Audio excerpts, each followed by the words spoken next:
afternoon and welcome everybody to our last talk regarding the social dimension of the human person. It is my privilege to introduce Dr. Eva Olsen. Since 1996, Eva has been speaking about her life over 4,000 schools, churches, meeting halls, conferences, colleges, and universities, and over 1.5 million individuals throughout Canada. Eva received a honorary doctorate from Nipissing University in North Bay, Ontario in June 2005 and is a recipient of the Order of Ontario. In September 2008, Eva was made a honorary fellow of the Royal College of Physicians and Surgeons of Canada. In 2013, Eva received a Doctor of Humane Letters of the University of Lakehead. Her 5 times national best-selling book, titled Unlocking the Doors, A Woman's Struggle Against Intolerance, was released in 2001. Her second book, Remembering Forever, A Journey of Darkness and Light, and a documentary film, Stronger Than Fire, the Eva Olsen story, was released in the fall of 2008. Her third book, which she co-authored with her son, Jon, is titled Every Step of the Way. It is also a national bestseller.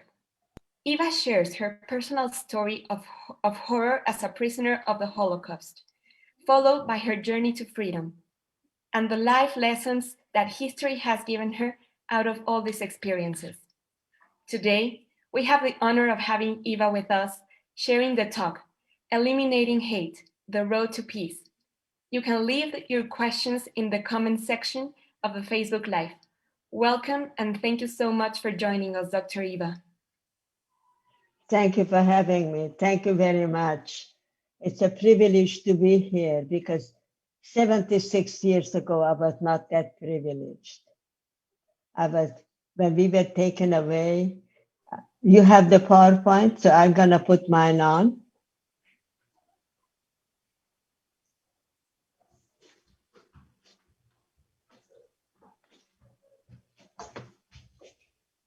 Hold on a minute. Here is my son, Jan. Okay, we're gonna see the PowerPoint.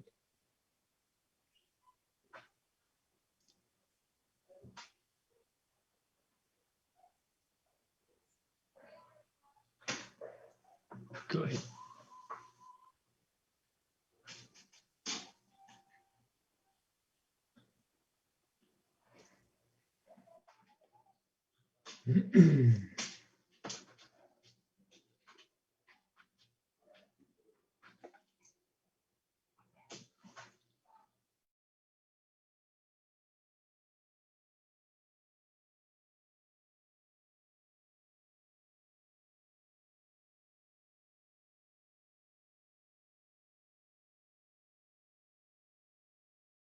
India, and Hitler, actually he was Austrian, not German, but he was the Chancellor of Germany.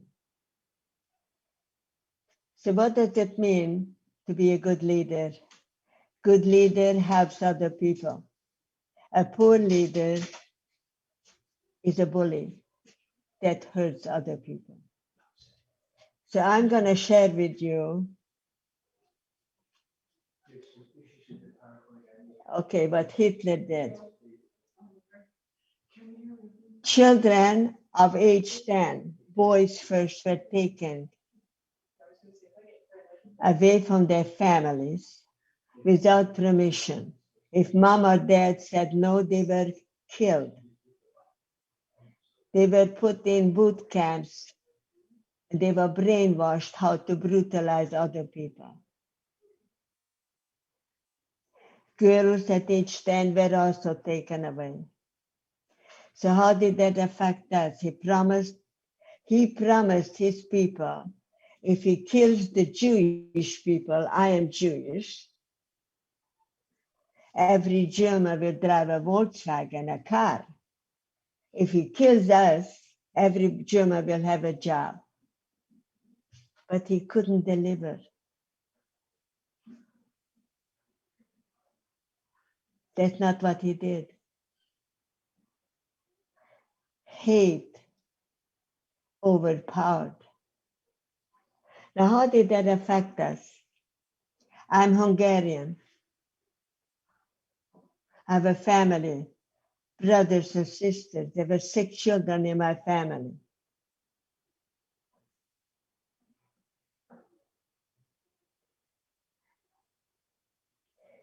Hungary during World War II. That circle, what you see, is where I was born. October 1924. We knew there was a war going on because Poland was occupied in 1939, and we were still safe, but not for long.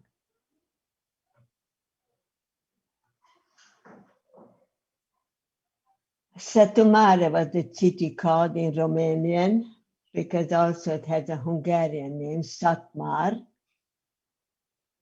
the ghetto of 1944. So what does the ghetto mean? There were 13,000 Jewish people living in the city I was born. 11,000 were forced in from the villages. 24,000 Jewish people were locked up in 6 blocks. I lived in that area right there because my family didn't have money to buy a house. They were poor. So we rented 2 rooms. And we had to help other people to come in to stay with us. 5 children, a mother and a father. So there were 17 people living in 2 rooms, sleeping on the floor. We didn't have enough beds. We had 1 wooden toilet outside. 3 of my siblings, 2 sisters and 1 brother was already married, and they had children. I had 5 little nieces, a 3.5-year-old, a 2-year-old, a 1-year-old, 6 months, and a 2-month-old baby.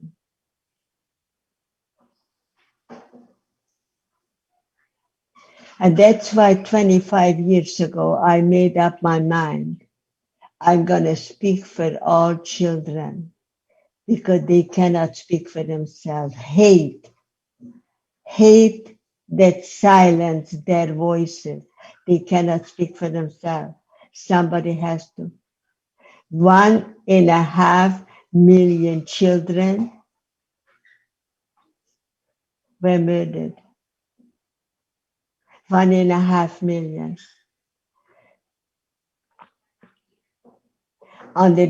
From infancy babies until children 15 or 16 years of age. 5 of those children, as I said, were from my family. They were hated. When I speak in a school, which I have done many times, people ask me, how come you don't hate for what they did to you? I don't hate because I don't want to be sick. Hate is a sickness. I don't want to be sick. If I am sick, that the people that hurt us, hated us, they win.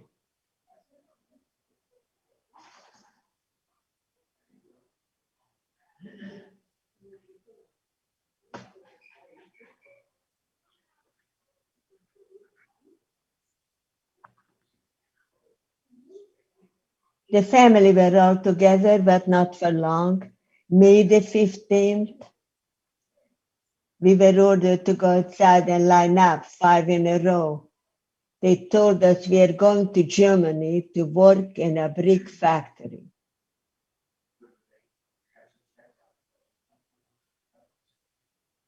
They forced us into those boxcars.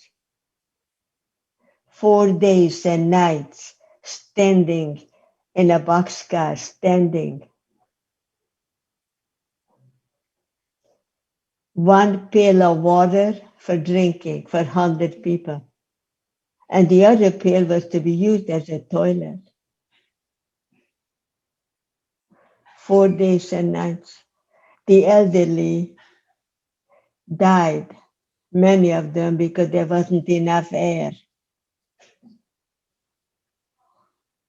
May the 15th, we arrived to destination, except it wasn't Germany.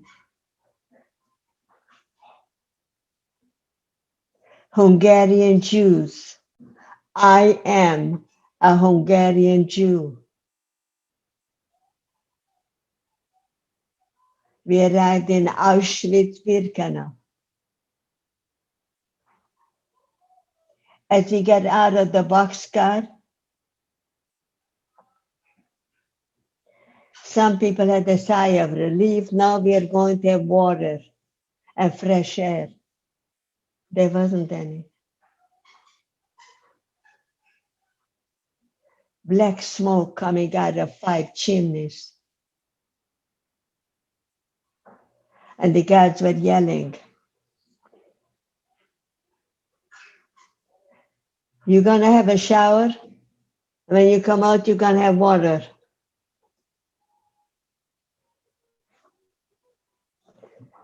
They ordered us to line up. All the men, my brothers, my father, my 2 brothers-in-law, I never saw them again, never. And we're marching towards the gate where the angel of death was standing. Joseph Mengele. He was the one who decided who will live or who shall die. My younger sister, Ilona, was beside me. A big girl, not quite 17. And other healthy-looking young females went to the right. All other people to the left. I turned my head to the left. I wanted to see where my mom was. In seconds, we were separated. They didn't tell us why.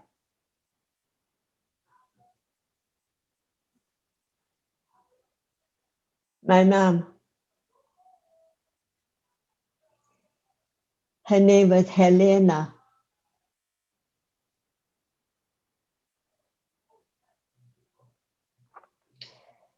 She used to make us beautiful dresses. Before she was married, she had 11 girls working for her. That's what she did. She was sewing dresses.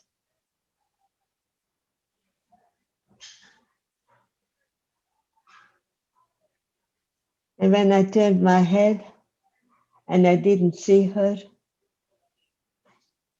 sadness had never left me. I'm still very sad. She was 48. And I didn't know then that I will never see her again. And I didn't know where she was sent. She had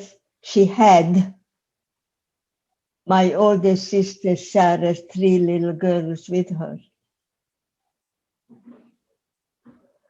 2 days later, I found out from some other prisoners that I will never see my mom again. Never.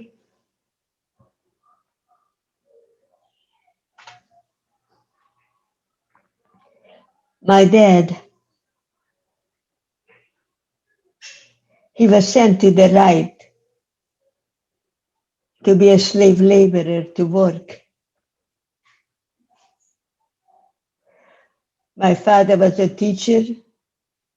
He was teaching Hebrew college. He wrote many books. He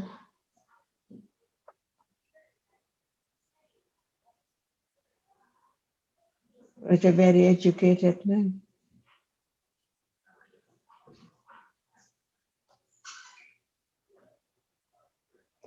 So where did he end up?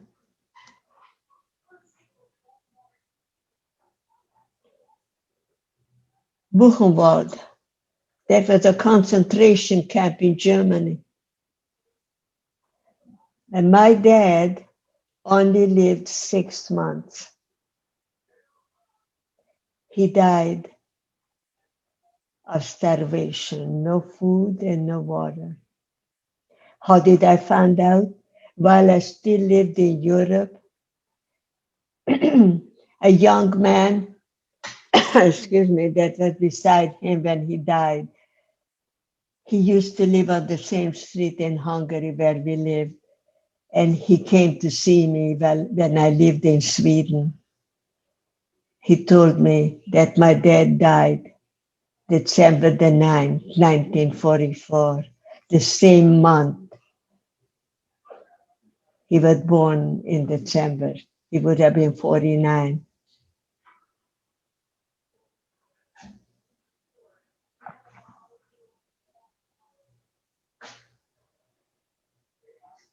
$10 million, 11 actually, 11 million people died. Why did they die?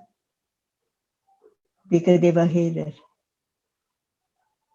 6 million were Jewish, 5 million were not. Many Christians, Catholic, all kinds of religion.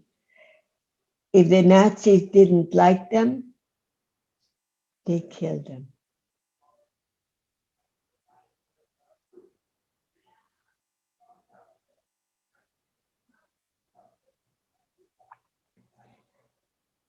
These were the old people with children that were sent to the left. That's where they were waiting to be taken into the gas chamber.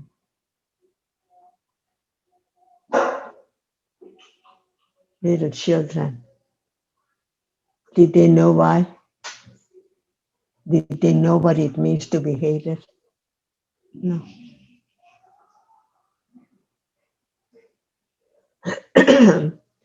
Another grandmother walking with her 3 grandchildren, just like my mom did. She doesn't realize she's walking toward the gas chamber.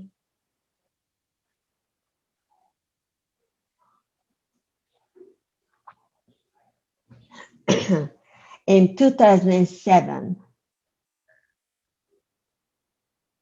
I returned to retrace my journey with a filmmaker from Toronto, his wife, and an English teacher from where I live, from our high school. We went into the gas chamber. We saw the shower heads from where water was supposed to come out, but it wasn't water. It was a powder called Zyklon B. It comes through the shower heads, settles on the floor, and forms a gas. When they unlocked the doors after 20 minutes, they found the children died first because they were the shortest, closest to the floor.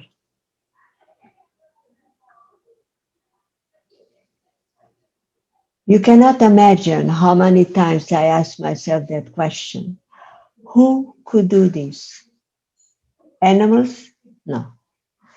An animal will kill when it's hungry or threatened. We need to ask ourselves, who were they? What happens to hate if it's not checked? It turns into rage. Rage that gave them the power to commit genocide. And that's why when I speak in the schools, I do a Zoom now because I can't travel. I make sure that I talk about hate must be eliminated. It's not some kind of a joke. It's a killer. It takes a lot less energy to be kind to somebody than to hate. Hate should never be allowed through your mouth. Never.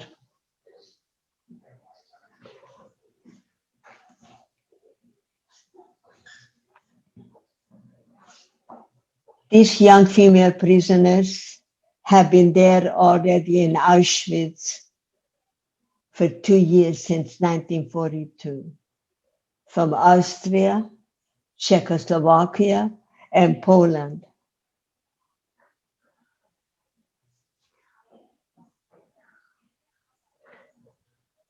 When they took us there in 1944, we weren't allowed to keep our shoes, our socks, our underwear, nothing. Just they gave us that prison dress after we were shaved. They took us to the Hungarian women's camp, and we're lining up for our daily ration, 1 piece of bread, 70% sawdust. For those that don't know, maybe in your language sawdust is different. When you cut down a tree or a piece of wood, the particle that falls down, it's called sawdust. They took a lot of sawdust, a little bit of flour and water, and they made bread out of it. And that's what they had to eat. You had a choice. If you wanted to live, you ate it. Soup was like dirty water. And why was it dirty? It was made out of the peeling of the potatoes that were not washed. 4:30 in the morning, every morning, we had to go outside. It didn't matter what the weather was like. You had to stand for 2 hours. One day they told us to go outside in the afternoon. We didn't know why. But we found out we were supposed to be tattooed a number on the arm, which meant you are being dehumanized. You're not a human, you're just a number. Well, I don't have one, and therefore, thank God, I'm still a human. What happened? Before they started, half a dozen German civilian businessmen came. They needed workers. So 2,000 young female prisoners, just like the ones you see on the screen, were taken away for slave labor. The first place, they dumped us in a soccer field. We slept on the ground underneath pop tents. They marched us down to the river where freight ships used to come in, and we had to unload bricks, pile them up high along the banks. 4 or 5 weeks, about a month and a half later, 520 girls were taken from there. My sister and I were among them. Here is where we showed up.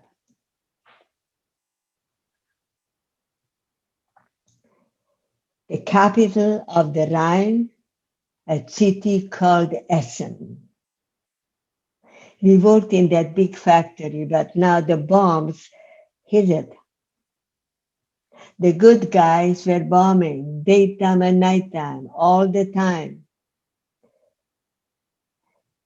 And they put us in a camp near a coal mine. Every morning early, we marched to work. In the evening, when it got dark, we marched back to the camp. And now it's October 1944. We got back to the camp, but we had a big surprise. There were no more buildings. All the barracks were made out of wood. They burned to the ground. We were scared. We didn't know where we were going to sleep.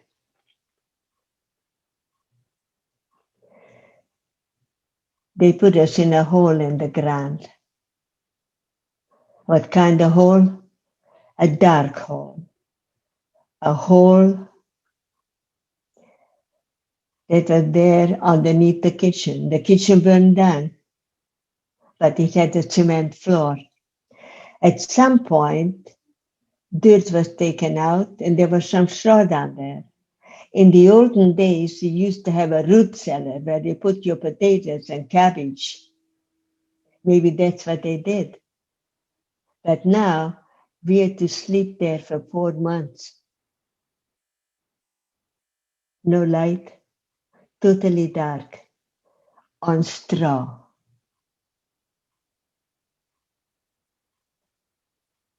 We had no water.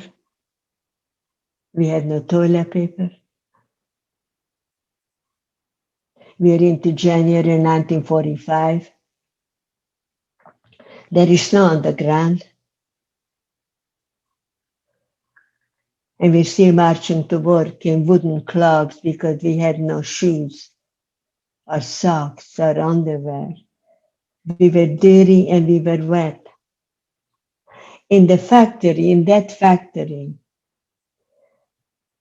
we were told by some of the German civilians. I wrote about 4 of them. They were very kind. They heard that they're going to take us away.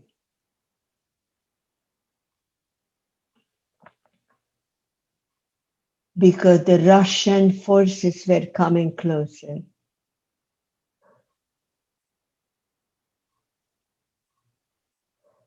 And they did. The final journey.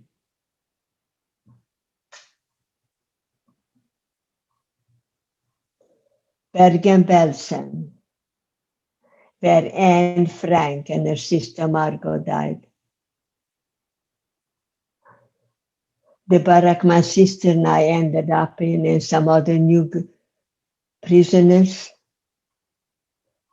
That barrack, there was no chair, there was no bunk. All prisoners were on the floor. Very, very sick. They had a tummy infection from drinking dirty water.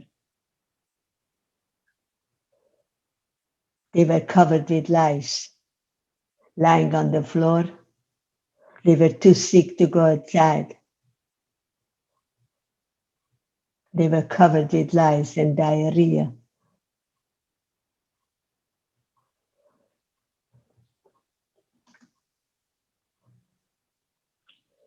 Bergen-Belsen was built to hold 5,000 soldiers, and they put 60,000 prisoners of us in there. Every day, approximately 500 died. Every day. 6 days before we were liberated, the Gestapo had given orders, 0 supply. So what does that mean, 0? Nothing. What did we have to eat there? Almost nothing. No sawdust bread, just that dirty water soup. Now they took it away. They wanted us to die quicker because they knew that the good guys were not far from the camp.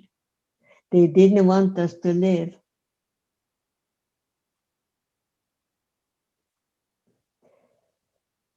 I was burning up with fever.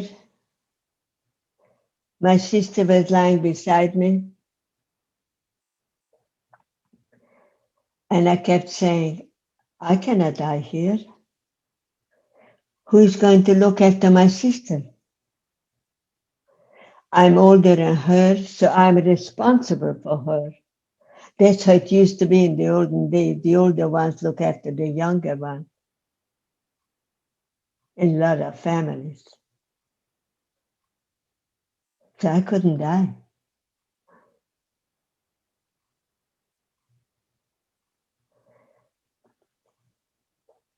They took everything away that they could. They stripped us of human rights, human dignity.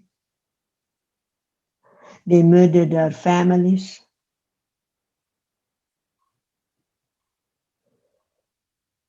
The one thing they couldn't take away, they had to kill you to get rid of,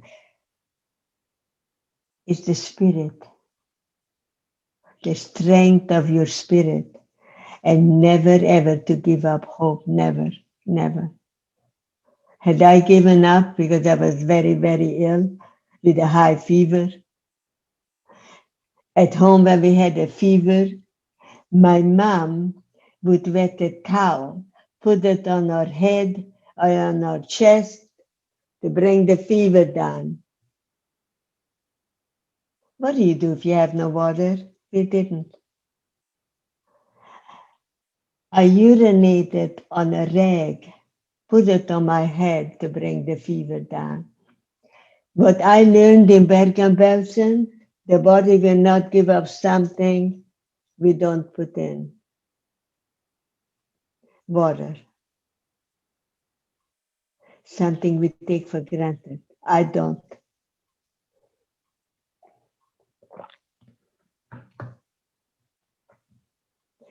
I tried to survive for 6 days without it.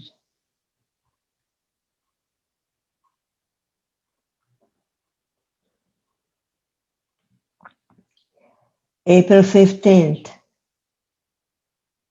Yesterday was that day. April 15th, 1945, 11 o'clock in the morning.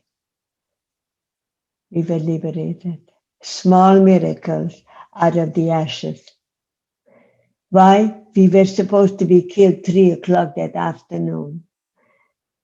They hated us so much that they knew that the Allies were not far away from the camp and they didn't want us to live. But they came in 11 o'clock in the morning. The British and Canadians that were in Holland. I remember a soldier, there were many of them that come into all the barracks. This one, particular one, bent down where I was lying on the barrack floor. He put a red cross on my forehead.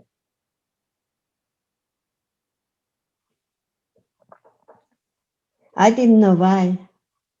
He only went to those that came there toward the end because we were not that badly skeletoned. There was an indicator to the ambulance drivers, which were British ladies. Those were the ones to be taken away first. They took us to a tent to be disinfected. They converted the building outside Bergen boundaries, made it into a hospital. And that's where we were treated. Typhoid fever. I've never heard of typhus, but now I have it.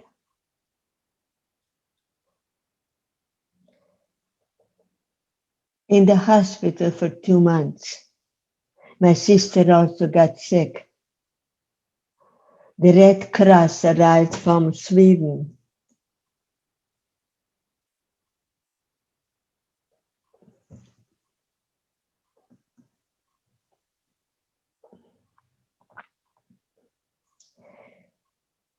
To give us some advice.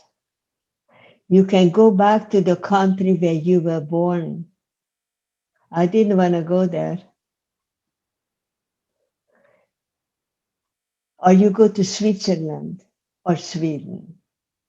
I made the choice for my sister as well, and through the Red Cross, we went to Sweden. They provided for us transportation,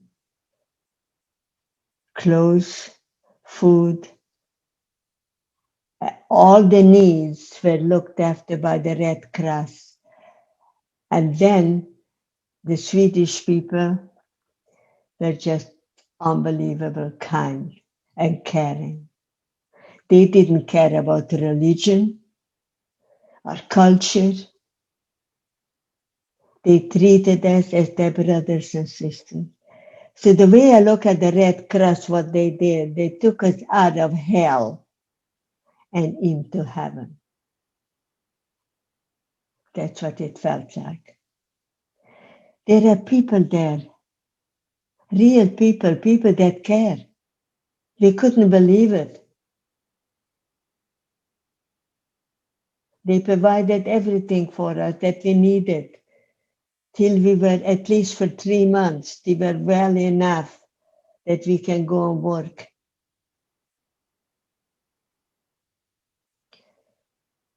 In October of 1945, I met a young Swede. He wanted to date me. We spoke German to each other. I spoke a little bit, understood, and he learned that in school. And I told that young Swede, you must date a Swedish girl because I am different. Here is what I learned from him. He said, it's okay to be different. What's not okay, it's when we are indifferent. That's not okay.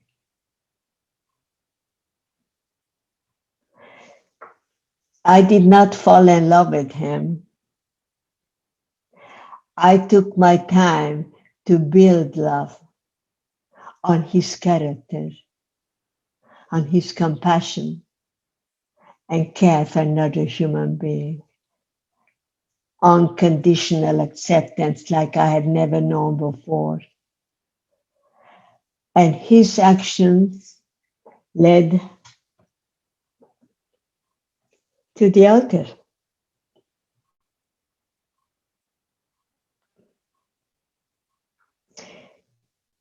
Finding freedom in Sweden after liberation, the power of accepting individual differences.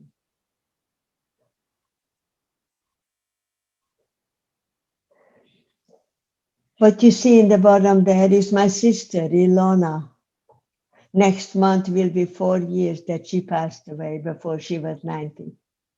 And they were sad. That's her grandchildren.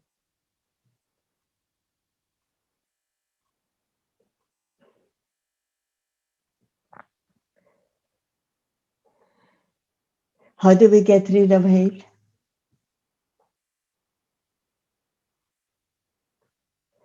By thinking, if I don't want to be hated, I should not hate either. Never.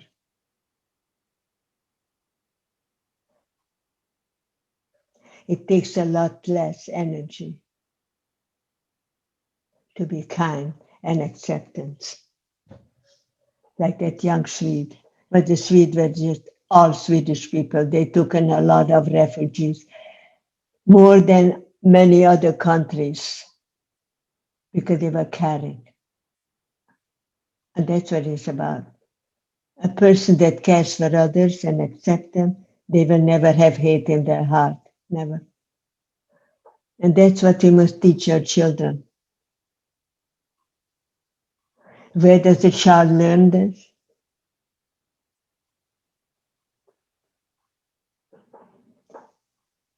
I tell you, I have about 16,000 letters from students and educators. I keep all of them because in one particular one, a 12-year-old boy, he wrote to me and he said this, you tell us to eliminate hate. Well, my mom always yells, she said, I hate this or she hates that. We have a responsibility to our children. We need to send them to school the way we want to see them as adults, because the teacher can't fix it. It's our responsibilities. Children breathe the air that we provide for them. They take with them what they hear. Sometimes perception is not always like reality, the way they interpret things. And that's why we need to be so very careful how we do things. Before I show you a couple of other slides, I want to mention something about the Spanish Inquisition. You probably know it. Queen Isabella, 1492. I'm not saying that she hated the Jewish people, but she requested that they accept Christianity, turn into Christians, from Judaism to Christianity. They didn't want to do it. She didn't hate them, but she expelled them. She made them leave the country. Whichever countries accepted some of them, some Poland, Hungary, Germany, all over. But what I found out a few years ago, that 400 of those descendants live in Mexico. 400. When I was in the United Nations, as I mentioned earlier, I met somebody, and that lady from Mexico, she told me about the history. She didn't hate them. She just told them, you have to leave the country. Her attitude was my way or the highway.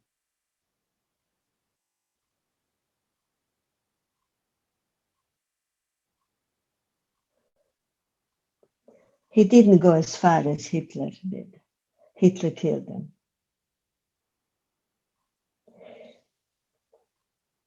For myself personally, I cannot change the past. Nobody has that power. For 50 years, I didn't speak because I was scared. Scared of those that hated still the Jewish people, scared of those that were bullies. But being silent for 50 years, it didn't help me to heal. My nightmares are very bad. But the last 25 years, I do not have them because I speak about it and I bring it out. And that's healing.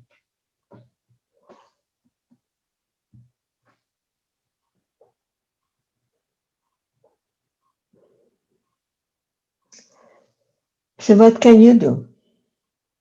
Never use the word hate. Celebrate differences. Be different and don't accept discrimination, bullying towards others.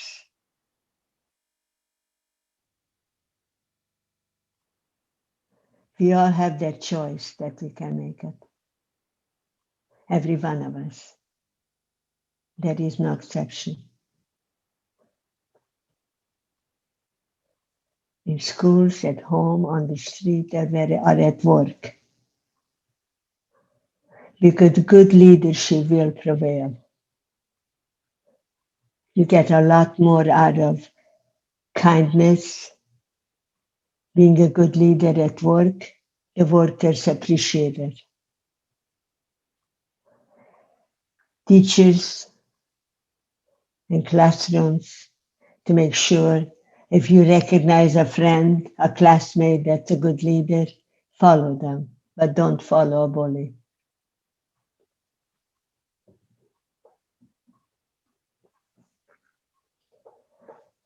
And this is the challenge, my friend.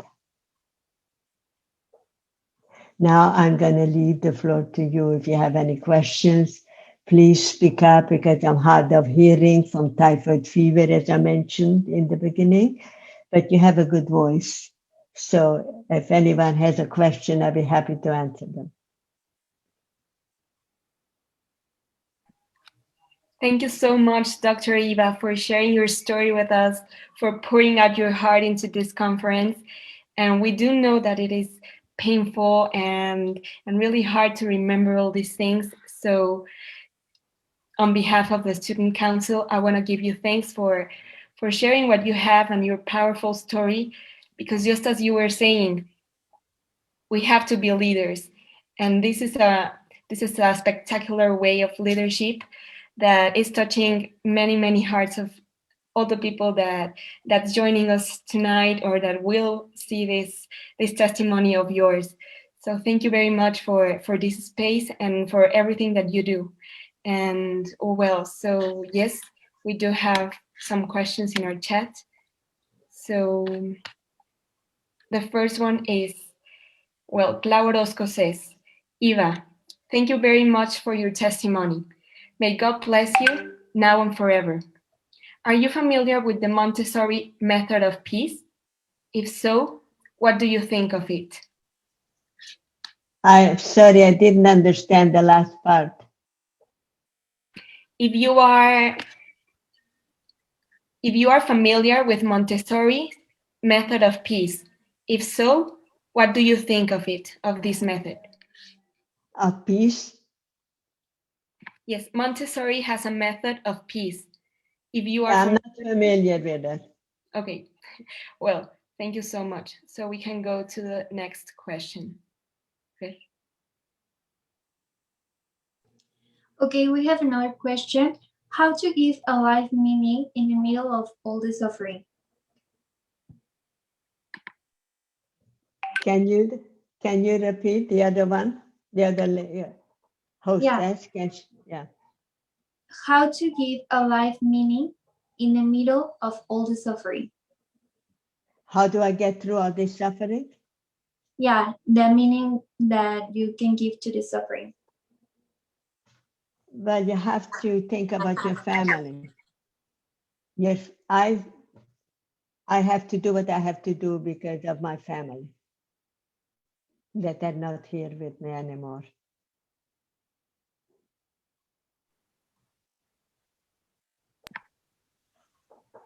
Thank you so much, Dr. Eva.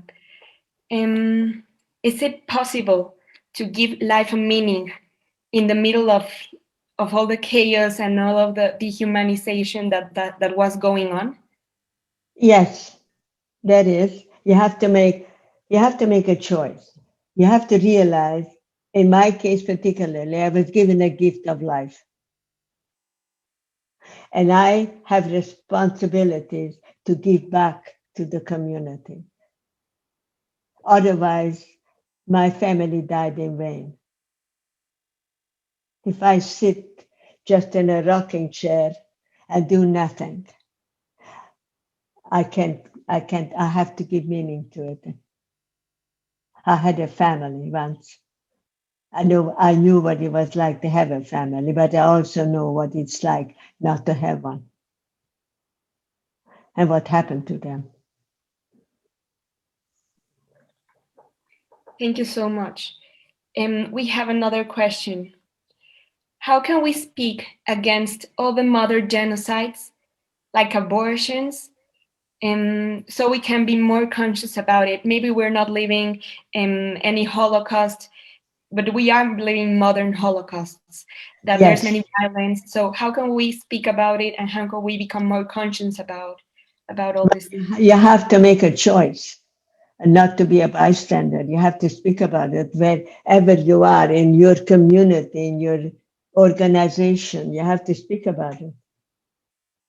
You have to acknowledge it.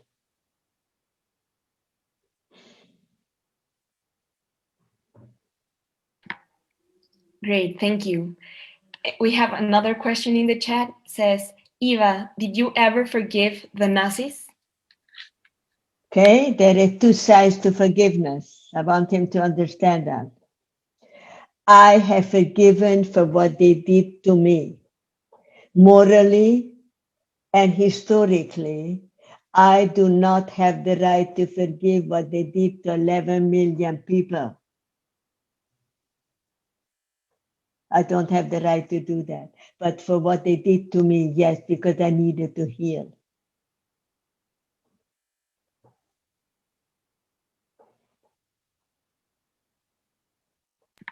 Thank you very much, Eva. We have another question. How can you identify, like, right away a bad leader? How to know when somebody is not going to be a good leader? By their behavior.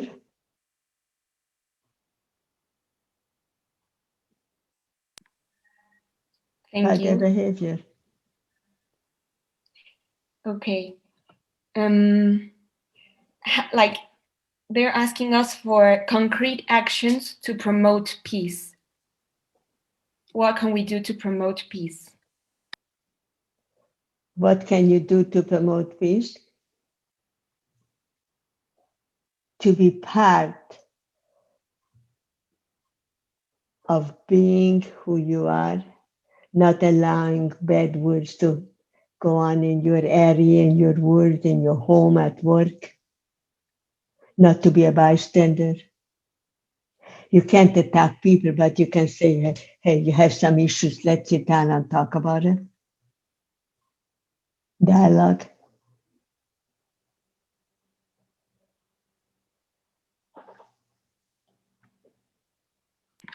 And finally, so we can end up with this questions and answers space, is there something you could say to all the youth in order to, like, what would you want to tell to all these young people that are watching us right now or that will watch us in the future? What would be your final message to them? Yes. Okay. You have to know, first of all, you must know who you are. When you know who you are, you can love yourself. Because if you don't love yourself, you can't love anyone else either. It starts with yourself, not with you or him. And to realize that life is not about a capital I, or me. Life, you know what life is about? Me. Acceptance. There are issues. We cannot resolve issues with anger or hate. Let's sit down and talk about it. That works.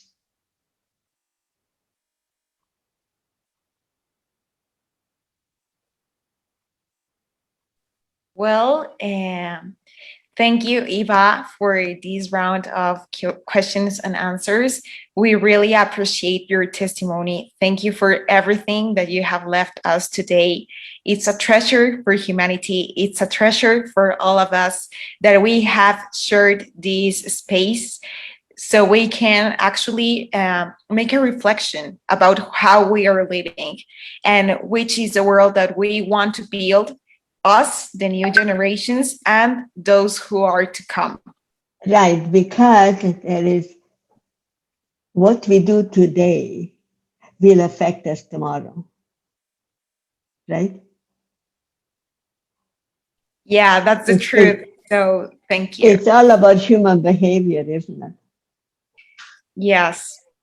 Yes. So thank you so much for joining us today. Thank you for being our grand finale. And we can have you. So finally, the Student Council of the Bachelor of Family Studies and Human and Family Development of the Pontifical Theological Institute, John Paul II, thanks Dr. Eva Olsen for her intervention with the conference Eliminating Hate, The Road to Peace in the Family Week, edition 2021, Person All, and for her commitment in discovering, deepening, and sharing the beauty of the person. So thank you so, so much, Dr. Eva. Thank you for having me. Thank you very much. Thank you. And finally, bye. Bye. Thank you.